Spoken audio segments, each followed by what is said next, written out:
Pour beaucoup de gens, c'est difficile et ça fait peur de s'engager.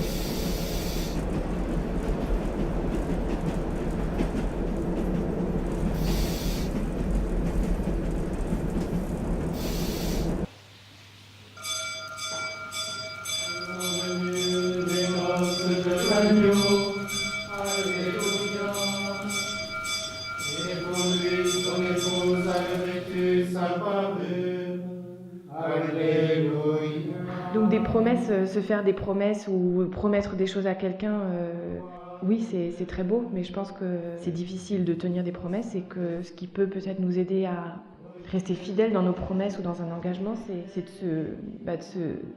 se connecter au Père. Et après, il y en a qui vont appeler ça des énergies, il y en a qui vont appeler ça la mère divine, j'en sais rien. Nous, les cathos, les chrétiens, on parle de Dieu, mais... Mais je crois surtout qu'on est centré sur soi et qu'on n'a pas vraiment compris ce qu'est qu'aimer.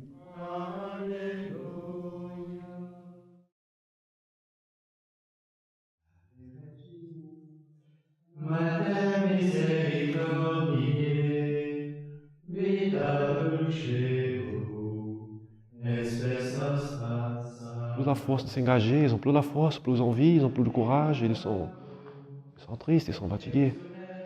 Il y a trop, peut-être ils ont passé pour trop de traumas, ils ont été déçus pour beaucoup de choses. Si on n'a pas la foi de réussir les choses, comment tu fais? Si tu n'as pas la foi, à quoi ça sert de réveiller le matin? Tu poses tes pieds par terre, je suis fatigué, pourquoi je me réveille? Tu n'as pas un projet, tu n'as pas envie de faire quelque chose. Donc celui qui a un projet, il est un peu bien dans sa tête, il a dit, voilà, moi je me réveille, je sais pourquoi je me réveille, je sais pourquoi je veux travailler, et je sais pourquoi un jour on va réussir, on va tous réussir.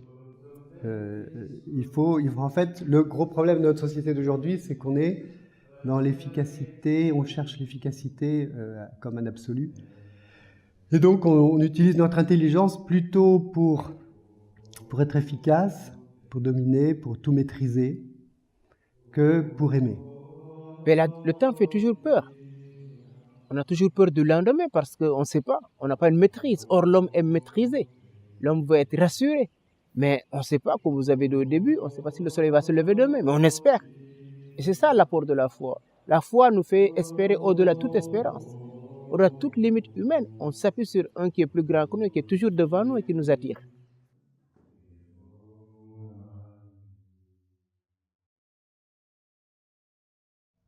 C'est qu'on ne se connaît pas, qu'on a peur, et on a peur de l'avenir, mais ça veut dire quoi? On a peur de la déficience de l'autre ou de la déficience de moi-même, parce que je ne me fais pas confiance. Parce que je regarde trop le négatif et mes limites, et je ne regarde pas assez le positif qu'il y a en moi et qu'il y a dans l'autre. On a une capacité d'aimer qui est fantastique, qui peut aller très très très très loin. Regarder ça de près pour se dire, mais j'ai en moi cette capacité de m'engager. Je l'ai. Et pourquoi je ne m'engage pas? Parce que je pense que je ne l'ai pas, cette capacité. Et donc, j'oscille entre la volonté d'efficacité, où je vais maîtriser mon conjoint, je vais maîtriser mon mariage, je vais maîtriser telle et telle chose, et puis l'amour passionnel. Et on est soit dans une volonté d'efficacité, je maîtrise tout, soit on est dans l'amour-passion. Et on a complètement oublié l'essentiel qui est au milieu, qui est cet amour volontaire, qui n'est pas une volonté d'efficacité, mais une volonté d'aimer, de se donner, de s'oublier pour l'autre, pour faire passer l'autre avant moi.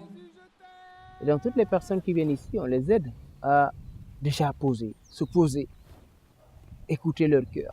Qu'ils soient croyants ou pas, mais chacun, autour de cette belle nature, on peut découvrir sa véritable source.